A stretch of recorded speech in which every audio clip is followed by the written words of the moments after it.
मान्य साहेब 2 मिनिटं काय झालं पाहिजे तुमचं माझं मत काय ते तुम्ही पूर्ण नीट ऐकलं नाही असं माझं मत आहे की मी 4 दिवसापूर्वी आयुक्ता समोरच बैठकीमध्ये आपण आज सभागृहासमोर कबुली दिली तर याच्यावर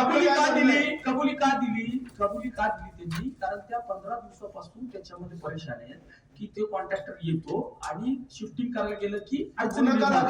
ऐकून घ्या त्याचे एक लक्षात ठेवा की त्यांनी मग रितसरपणे त्यांचं काम आहे अधिकाऱ्याचं प्रशासनाची 2 प्रमुख लोक आहेत एक आयुक्त आहेत आणि दुसरा महापौर आहे त्यांनी आमच्या कानावर टाकलं मग ते आम्ही बैठक घेतली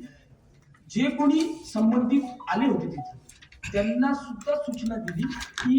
आता कामकाज चालू करताना जो कोणी मध्ये येईल आणि माझं असं मत आहे म्हणजे जो गुन्हा त्यांनी केला तो सोडला ऐकून घ्या जो गुन्हा केला तो सोडला ऐकून घ्या कालच काम बंद केलं ऐका माझं म्हणणं काय आहे आता त्यांना मी आदेशित केलेलं आहे ना की बाबा तुम्ही यांच्यात आता कोणी मध्ये आलं की गुन्हा दाखवता